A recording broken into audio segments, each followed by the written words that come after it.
علماء و حفاظ و دیگر سامعین و حاضرین، السلام علیکم ورحمۃ اللہ وبرکاتہ۔ اللہم رب اشرح لی صدری ویسر لی امری واحلل عقدۃ من لسانی یفقہوا قولی۔ رضیت باللہ ربا وبالاسلام دینا وبمحمد نبیا ورسولا۔ اللہ اکبر، اللہ اکبر، اللہ اکبر، لبیک لبیک لبیک یا رسول اللہ صلی اللہ علیہ وسلم۔ الحمدللہ الحمدللہ وکفا وسلام علی عباده الذین اصطفى وعلى آل سيدنا محمد المصطفى وصحبه أولي الصدق والصفاء، أما بعد فأعوذ بالله من الشيطان الرجيم، بسم الله الرحمن الرحيم۔ إن الذين قالوا ربنا الله ثم استقاموا تتنزل عليهم الملائكة ألا تخافوا ولا تحزنوا وأبشروا بالجنة التي كنتم توعدون، صدق الله العظيم۔ قال الله تعالى في القرآن المجيد: إن الله وملائكته يصلون على النبي يا أيها الذين آمنوا صلوا عليه وسلموا تسليما۔ پڑھیے درود مصطفیٰ۔ اللهم صل على سيدنا ومولانا ومأوانا وملجأنا محمد معدن الجود والكرم وآله الكرام وابنه الكريم، بارك سلم صلوا عليه صلاة وسلاما عليك يا رسول الله صلی اللہ مبارک وسلم علیہ۔ حضرات، آج کے اس نورانی اجلاس میں ہم اور آپ سب شرکت کی سعادت حاصل کر رہے ہیں۔ اللہ تعالی حضور اکرم نور مجسم شفیع معظم سرور عالم و اہل عالم نور عالم روح عالم جان عالم سید عالم رحمت عالم صلی اللہ وبارک وسلم کے طفیل ہماری اس حاضری کو اپنی بارگاہ میں قبولیت کا شرف عطا فرمائے۔ ہمیں حق کہنے، حق سننے اور حق پر عمل کرنے کی توفیق عطا فرمائے۔ بس زیادہ دیر نہیں، چونکہ آج کی اس بزم کے خصوصی خطیب غازی دوران حضرت علامہ غلام رسول بلیابی صاحب قبلہ کی آمد ہو چکی ہے۔ انشاءاللہ بہت جلد وہ اسٹیج پر تشریف لائیں گے اور ان کے ایک نورانی عرفانی حقانی بیان سے ہم اور آپ سے مستفیض و مستنیر ہوں گے۔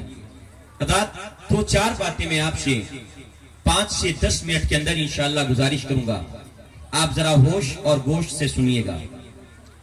اللہ قرآن میں ارشاد فرماتا ہے: ان الذین قالوا ربنا اللہ، بے شک وہ جنہوں نے یہ بات کہی اللہ ہمارا پروردگار ہے، ثم استقاموا، پھر اس بات پر ڈٹے رہے اور اڑے رہے۔ اللہ ہمارا پروردگار ہے تو وہی پروردگار ہے، اس کے علاوہ کوئی اور نہیں ہے، اس کے علاوہ کوئی قابل عبادت، قابل پرستش، عبادت اور پوجا کے لائق نہیں ہے۔ جس نے یہ بات کہی اسی پر ڈٹا رہا۔ تتنزل علیہم الملائکہ، اللہ ایسے لوگوں پر اپنے فرشتوں کو نازل فرماتا ہے۔ وہ فرشتے نازل ہوتے ہیں اور پھر اللہ فرماتا ہے آگے: اللہ تخافوا ولا تحزنوا، خبردار، ہوشیار، خوف نہ کرو، غم نہ کھاؤ، وابشروا بالجنۃ التي كنتم توعدون، اور اس جنت کی بشارت لے لو جس جنت کا تم سے وعدہ کیا گیا ہے۔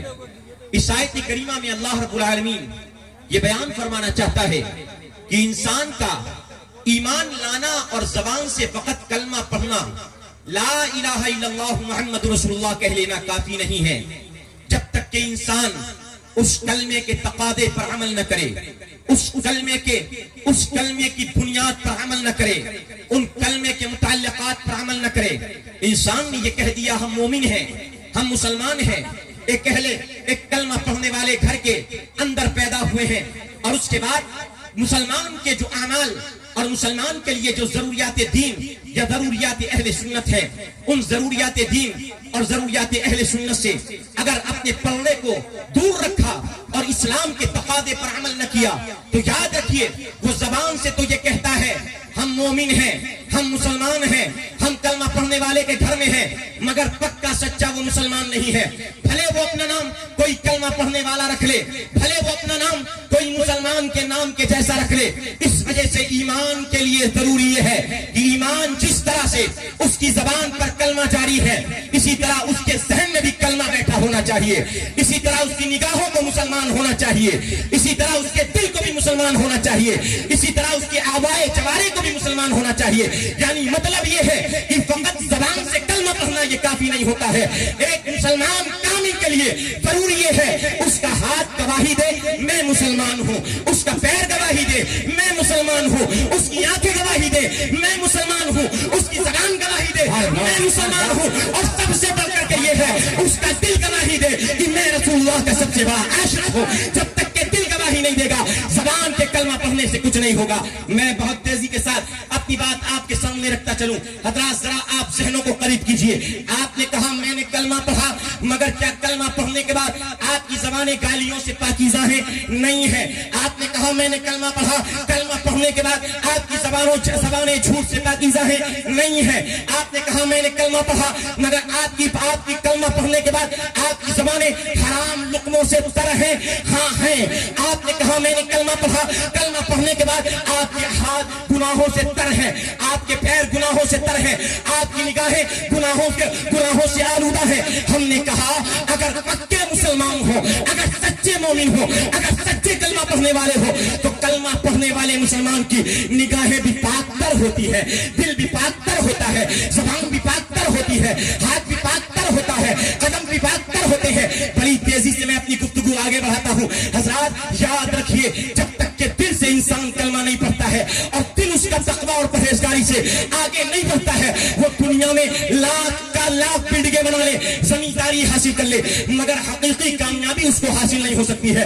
ہاں کافروں کی صحبت میں، اہل کفر و شرک کی صحبت میں آپ بیٹھ کر کے ان کے کلچرل سے متاثر ہو کر کے آپ نے یہ سمجھا ہے ہم نے بہت بڑی زمینداری حاصل کر لی ہے، ہم کامیاب ہیں، ہم نے بہت بڑا عہدہ حاصل کر لیا ہے، ہم کامیاب ہیں، ہم نے دنیا کا بہت بڑا رتبہ حاصل کر لیا ہے، ہم کامیاب ہیں۔ نا میاں نا، کامیاب تم اس وقت تک کے نہیں ہو سکتے ہو۔ اللہ قرآن میں کہتا ہے قد افلح من تزکا وذکر اسم ربہ فصلی وتؤثرون الحیاۃ الدنیا۔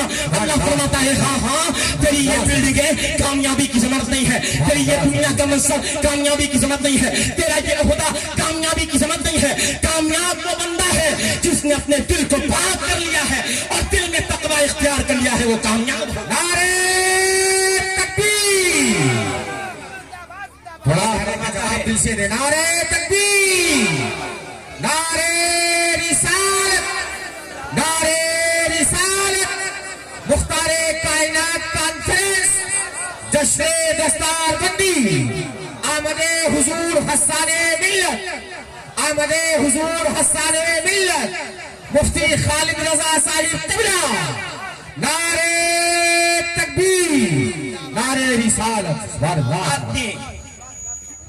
آپ کی شکل گوری ہے، آپ کالے سے اچھے ہو گئے، آپ لمبے ہیں، آپ ناٹے سے اچھے ہو گئے، آپ امیر ہیں، آپ غریب سے اچھے ہو گئے، آپ خان ہیں تو آپ انصاری سے اچھے ہو گئے، آپ کوئی عہدے دار ہیں تو آپ غیر منصبدار سے اچھے ہو گئے۔ اسلام نے ابتلیت کی بنیاد، اسلام نے بلندی کی بنیاد، اسلام نے عظمت کی بنیاد، اسلام نے رتبے کی بنیاد آپ کے گھوڑے اور کالے ہونے پر نہیں رکھی ہے۔ خطبہ حجۃ الوداع میں مصطفیٰ کریم علیہ الصلوۃ والتسلیم نے کھڑے ہو کر کے آخری اعلان میں ارشاد فرمایا لا فضل لعربی ولا لعجمی ولا لاسود لابیض ولا ابیض ولا لاطول على أخسر أو كما قال النبي صلى الله عليه وسلم أو قريب ذلك أو مفهوم ذلك أو مثل ذلك أو كما قال أو كما يقال. آپ نے کیا سمجھا ہے؟ آخری خطبے میں مصطفیٰ نے ارشاد فرما دیا ہے تم میں کسی عربی کو، تم میں کسی اجمی پر فضیلت حاصل نہیں ہے، تم میں کسی گورے کو کالے پر فضیلت حاصل نہیں ہے، تم میں کسی مالدار کو غریب پر فضیلت حاصل نہیں ہے، تم میں کسی اعلیٰ نسل والے انسان کو آپ کو کسی دوسرے انسان پر فضیلت حاصل نہیں ہے. ہاں ان اکرمکم عند اللہ اتقاکم، خدا کا قرآن کہتا ہے اللہ کے ہاں بلند و بالا وہ ہے جس کا دل پاک ہے، دل ستھرا ہے، دل پاکیزہ ہے. تو یاد رکھو اللہ تمہارے گورے ہونے کو نہیں دیکھتا ہے، اللہ تمہارے کالا ہونے کو نہیں دیکھتا ہے، اللہ تمہارے خان سے ہونے کو نہیں دیکھتا ہے، اللہ تمہارے پٹھان ہونے کو نہیں دیکھتا ہے. اللہ کیا دیکھتا ہے؟ ان اللہ لا ينظر الى اجسامکم ولا الى صورکم ولکن ينظر الى اعمالکم وقلوبکم. اللہ نہ تمہارے جسم کو دیکھتا ہے، نہ تیری طاقت کو دیکھتا ہے، نہ تیرے قوت کو دیکھتا ہے. اللہ تیرے عمل کو دیکھتا ہے، تیرے کام کو دیکھتا ہے، تیرے دل پہ نظر فرماتا ہے. اللہ تیرے تقوی کو دیکھتا ہے. اگر تو تقوی والا ہے اللہ کے ہاں بلند مرتبے والا ہے، تقوی والا نہیں ہے اللہ کے ہاں بلند مرتبہ نہیں.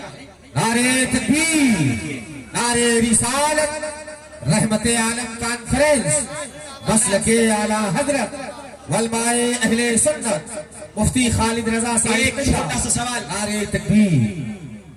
ایک چھوٹی سی بات. آپ اہل کفر کے کلچر میں رہتے ہیں، اہل کفر کے کلچر سے متاثر ہو کر ان کی جانب اپنا اٹریکشن اور جھکاؤ رکھنے والوں، یاد رکھو یہ کسی اور کے دھرم کا معاملہ تھا، کسی اور مذہب کا معاملہ تھا. جس مذہب میں، جس کلچر میں یہ ہوتا تھا یہ اونچ ہے، یہ نیچ ہے، یہ فلانا ہے تو یہ دھماکہ ہے. اسلام نے ان تمام فرق کو مٹا کر کے سارے انسانوں کو ایک سمان کر دیا ہے. اور اگر انسان کے ہاں ایک سمانتا، اسلام کے ہاں ایک سمانتا آپ کو دیکھنا ہے، خدا کے گھروں میں، مسجدوں میں چلے جاؤ، اگر ایک جوتا سلنے والا موچی اگر اللہ کی مسجد میں پہلی صف میں امام کے پیچھے کھڑا ہو گیا ہے تو کسی بادشاہ کو بھی یہ طاقت حاصل نہیں ہے، کسی بڑے سے بڑے منصبدار اور جاگیردار کو یہ طاقت حاصل نہیں ہے. اس ایک بندہ مومن جو جوتا سلتا ہے، موچی ہے یا کوئی اور پیشہ اختیار کرتا ہے، کسی انسان کو یہ حق حاصل نہیں ہے. اسے پچھلی اگلی سب سے حق ہٹا کر کے پچھلی سب میں کر دے. اسلام نے یہ سمانتا سکھائی ہے. مذہب اسلام پر اعتراض کرنے والوں اور اسلام کو ٹیررسٹ کا مذہب کہنے والوں، کان کھول کر کے سن لو. میں تم سے کہنا چاہتا ہوں اور تم اپنی زبانوں میں، اپنے ذہن و فکر میں یہ بات کان کھول کر کے نوٹ کر لو. جس دن پیغمبر اسلام کی سچی جیونی اور پیغمبر اسلام کی سیرت و سوانح تم نے پڑھی ہے، یاد رکھو تم بھی کلمہ پڑھے بغیر، مصطفیٰ کے دامن میں آئے بغیر نہیں رہ سکتے ہو. میں کیوں کہتا ہوں؟ اس وجہ سے کہ ہم نے دنیا کے مذہبوں کا مطالعہ کیا ہے، ہم نے دنیا کے کلچروں کا مطالعہ کیا ہے. ہم نام لیے بغیر کہنا چاہتے ہیں ہم نے عیسائی دھرم کو بھی پڑھا ہے، ہم نے یہودی دھرم کو بھی پڑھا ہے، ہم نے جیسس کے بعد جو انہوں نے حضرت موسیٰ علیہ السلام کو تسلیم، حضرت عیسیٰ علیہ السلام کی تعلیمات کو محرف کر کے جو دین بنایا ہے، اس دین کو بھی ہم نے دیکھا ہے اور دیگر مذاہب عالم کو بھی دیکھا ہے. مگر ہمیں کسی بھی مذہب میں نبی کے علاوہ کوئی ایسی ذات نہیں ملی ہے جس نے ظلم سہا ہو، مگر قوم کے لیے ظلم سہنے کے بعد دعائے ہدایت اٹھائی ہو، دعائے مغفرت اٹھائی ہو. ہاں مصطفیٰ کی زندگی میں معاملہ ملتا ہے. پیارے آقا علیہ السلام کی زندگی دیکھیے، پیارے آقا علیہ السلام طائف کا میدان ہے، قوم پتھروں سے مارتی ہے اور اتنا مارتی ہے، اتنا مارتی ہے. میرے مصطفیٰ فرماتے ہیں طائف سے زیادہ کوئی سخت مجھ محمد پر نہیں آیا ہے. میرے آقا علیہ السلام فرماتے ہیں طائف کے میدان میں میں اپنی قوم کو اللہ کی طرف بلانے کے لیے گیا تھا. میں اپنی قوم کو محبوبان باطلہ کے سجدوں سے نجات دلا کر کے ایک خدا کی جانب لانے کے لیے گیا تھا، سچ کا راستہ دکھانے کے لیے گیا تھا، اچھے مارگ پر لانے کے لیے گیا تھا، اچھی دشا دکھانے کے لیے آیا تھا. مگر میری قوم نے کیا جواب دیا ہے؟ میری قوم نے میرے اپنے چھوٹے چھوٹے بچوں کو پتھر پکڑا کر کے اتنے پتھر مارے ہیں کہ مصطفیٰ کے جوتے لہولہان ہو گئے ہیں. حضرت جبریل آتے ہیں، آقا علیہ السلام کی بارگاہ میں عرض کرتے ہیں یا رسول اللہ علیہ السلام، یا حبیب اللہ علیہ السلام، میرے ساتھ پہاڑ کے دو فرشتے آئے ہیں. آقا اگر آپ ایک اشارہ کر دیں ابھی ابھی اللہ ان پہاڑوں کو ان ظالم قوم کے اوپر نازل کر دے اور یہ ساری قوم تباہ ہو جائے گی. آقا ایک اشارہ کریں ان پہاڑ کے فرشتوں کو، یہ پوری زمین کو تہبالا کر دیا جائے گا، ساری بستی ہلاک کر دی جائے گی، ساری قوم نیست و نابود ہو جائے گی، سفید دیر سے مٹا دی جائے گی. مگر میرے آقا علیہ السلام نے کیا جواب دیا ہے؟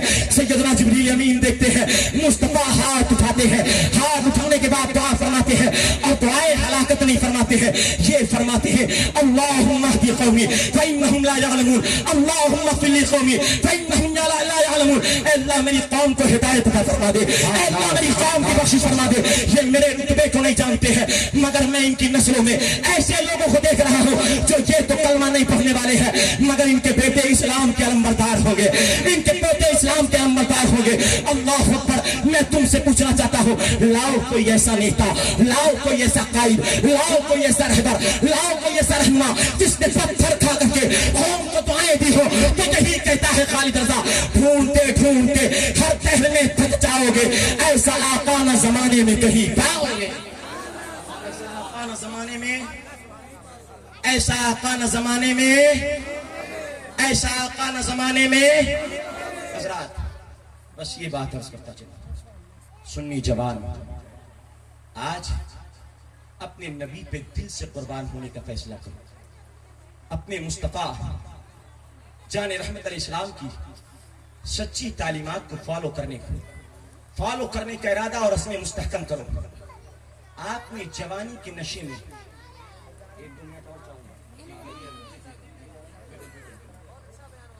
حضرات میں عرض کرتا چلوں، باطل قوموں کی نگاہیں آپ پر ٹکٹکی باندھے آپ کو دیکھ رہی ہیں. اسلام کا ادھین، اسلام کی پڑھائی وہ کتاب میں نہیں کرتے ہیں، آپ کو دیکھ کر کے اسلام کو سمجھنا اور اسلام کو پڑھنے کی کوشش وہ کرتے ہیں. آپ نے اگر اچھا رویہ پیش کیا تو غیر قوموں کے درمیان اسلام اور اہل اسلام کا ایک اچھا تاثر اور رویہ جائے گا. مگر آپ نے اگر برا رویہ پیش کیا تو دنیا یہی کہے گی محمد کا کلمہ پڑھنے والے صلی اللہ علیہ وبارک وسلم علیہ، آقا کا کلمہ پڑھنے والے کیا ایسے ہیں؟ کیا نبی کے دیوانے ایسے ہوتے ہیں؟ پھر تو ہم ایسے مذہب کو قبول نہیں کریں گے، ایسے دھرم میں نہیں آئیں گے جن کے ماننے والوں کا یہ حال ہے. حضرات تو آج بھی میں تم سے جوانوں کہنا چاہتا ہوں، اپنے سینوں میں سچے عشق رسول کا شرر پیدا کرو، عشق محمدی کی طرف پیدا کرو اور بتلا دو تم دشمن دی کو غیرت مسلم زندہ ہے، دین پہ مر مٹنے کا جذبہ کل بھی تھا اور آج بھی ہے. اور دنیا والوں کو یہ پیغام دے دو، نبی کے دیوانے بے ایمان نہیں ہوتے ہیں، چور نہیں ہوتے ہیں، زبانوں میں غلاظت بھری ہو نبی کے دیوانوں میں نہیں ہوتی ہے. مصطفیٰ کے دیوانے ایسے پاکیزہ ہوتے ہیں کہ چلتے ہیں تو چلتے پھرنے سے سنت مصطفیٰ کی ایک ایک ادا جھلکے، آقا کریم علیہ السلام کا عشق لرز ان کے اندر سے، ان کے آپے سے باہر آئے مصطفیٰ کا عشق. ہم نے کہا جب تک کہ یہ کیفیت تمہارے اندر نہیں آئے گی، دنیا کو تم اپنی دنیاوی تعلیم یا دیگر مقامات سے تم زیر نہیں کر سکتے ہو. ڈاکٹر اقبال نے فارمولا دیا تھا اور بتا دیا تھا، کہا تھا اگر دنیا کو زیر کرنا چاہتے ہو تو سنو، قوت عشق سے ہر پست کو بالا کر دے، دہنے نام محمد سے اجالا کر دے. اور جب نام محمد لے کر کے دنیا میں اجالا کرو گے تو ہوگا کیا، ہوگا کیا، ہوگا کیا؟ تم نے اس قوت عشق کا نام لے کر کے دنیا کو زیر کرنے جو نکلے ہو، اس سے ہوگا کیا؟ اقبال جواب شکوہ میں کہتا ہے کہ محمد سے وفا تو نے تو ہم تیرے ہیں، یہ جہاں چیز ہے کیا لوح و قلم تیرے. سبحان اللہ، سبحان اللہ، سبحان اللہ، سبحان اللہ. آخری پیغام حضرت مولانا نذیر صاحب قبلہ تشریف فرما ہیں. اتنا بڑا پروگرام انہوں نے سجایا، رچایا، بسایا. امید واثق یہی کہ قلب خالصۃ للہ ہوگا. حضرات اس امید پر، اس حسن ظن پر میں آپ سب کی توجہ اس غریب ادارے کی طرف دلانا چاہتا ہوں کہ آپ سب اس غریب ادارے پر توجہ دیں اور اس گاؤں میں بھی اسلام کا ایک قلعہ چمکتا دمکتا لہکتا پھولتا ہو جائے. اور دوسری بات میں عرض یہ کرتا چلوں کہ آج نئے نئے اسلامی طرز پر اسلامی فرقے، اسلام کے نام پر نئے نئے فرقے 150 سال پہلے جو بنے ہیں، 50 سال پہلے کوئی تھاٹ جنم لیتی ہے، اس 50 سالہ 100 سالہ 150 سالہ تھاٹ پر اور ان کے افکار و نظریات پر، ان کے عقائد و مسلک پر جاننے کی کوشش نہ کرو۔ اہل سنت کا وہ سچا مذہب ہے جو 50 سال کسی فیکٹری، 50 سال پہلے کسی کارخانے میں نہیں بنا ہے، 150 سال پہلے کسی دیوبند کی فیکٹری میں نہیں بنا ہے، یا 150 سال پہلے لکھنؤ کے کسی دارالمعدنہ میں نہیں بنا ہے۔ الحمدللہ اہل سنت کی فکر وہ فکر ہے جو آج سے 1400 سال پہلے جس فکر کو مصطفیٰ نے مدینہ سے اپنے صحابہ کو پڑھایا تھا، وہ اہل سنت کی فکر ہے۔ تو آپ کو کسی نئی فکر کی جانے کی ضرورت نہیں ہے، کسی ٹیررسٹ مذہب کو جو اسلام پہ تاپ بم دھماکے اور آپ گھاتی حملے کر کے اسلام کو بدنام کرنے کی کوشش کرتے ہیں، ایسی فکروں، ایسے نظریات، ایسے تھاٹ کو قبول کرنے کی ضرورت نہیں ہے۔ اسلام کے امن پسند نظریات جو سرکار غازی نے ہمیں عطا فرمائے ہیں، سرکار خواجہ نے عطا فرمائے ہیں، سرکار صابر پاک کلیر نے عطا فرمائے ہیں، سرکار وارث پاک نے عطا فرمائے ہیں، ان امن پسند نظریات کو ہمیں اور آپ کو قبول کرنا ہے، اپنی نسلوں کو پروان چڑھانا ہے، اور یہی کہتے ہوئے دنیا سے رخصت ہو جانا ہے۔ بحمداللہ ملا حق سے عقیدہ اہل سنت کا، پڑھا ہے قدسیوں نے بھی ترانہ اہل سنت کا، زمین ہے اہل سنت کی، زمانہ اہل سنت کا، بنایا رب نے جنت میں ٹھکانہ اہل سنت کا، بنایا رب نے جنت میں ٹھکانہ اہل سنت کا۔ تو میں آپ سے ایک نعرہ لگواؤں گا، اور وہ نعرہ کچھ لوگ اللہ اکبر کا تو لگا دیتے ہیں، مگر یا رسول اللہ نہیں کہتے ہیں، کہتے ہیں یا کہیں گے تو شرک ہو جائے گا، بدعت ہو جائے گا، ایمان سے خارج ہو جائیں گے، ایمان ہاتھ سے نکل جائے گا۔ اور کچھ لوگ آگے چلتے ہیں تو یا علی کہہ دیتے ہیں، مگر حق چار یار کا نعرہ نہیں لگاتے ہیں، حق چار یار کا نعرہ سے اتنا گریز کرتے ہیں کہ کہیں مولا علی ناراض نہ ہو جائے۔ مگر الحمدللہ سنی وہ مذہب ہے جس میں توحید بھی ہے، رسالت بھی ہے، اصحاب بھی ہیں، اہل بیت بھی ہے، حضرت ابوبکر صدیق بھی ہے، مولا عمر بھی ہے، اور سرکار مولا کائنات مولا علی شیر خدا رضی اللہ تعالیٰ عنہ بھی ہے، اور غوث و خواجہ و رضا صابر و وارث بھی ہے۔ جو وہ نعرہ جو نعرہ ہم لگائیں گے، آپ کو آگے سے لے کر کے پیچھے تک سب کو جواب دینا ہے، اور دل جمعی کے ساتھ جواب دینا ہے۔ نعرہ میں لگاؤں گا، اور یہ نعرہ وہ نہیں جو نعرہ آپ رسمی طور پر لگاتے ہیں، یہ نعرہ روح کے احساس سے لگائیں، دل کے جذبات سے لگائیں، اندر میں جھانک کر کے لگائیں، اور قلب کی صدا جو فضا میں لہرائے تو ہاں باطل میں لرزہ بردام ہو جائے، ایسا نعرہ لگائیے، نعرے تکبیر۔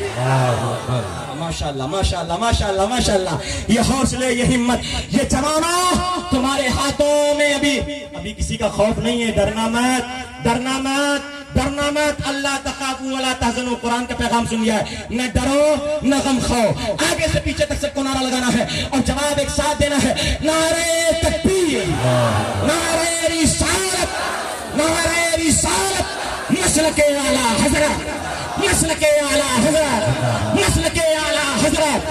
وآخر دعوانا الحمدللہ رب العالمین۔ آنے والی جمعرات 22 فروری اس مفتی اعظم نانپارہ مدرسہ عظیم میں انشاءاللہ آپ سے ملاقات ہوگی۔ السلام علیکم۔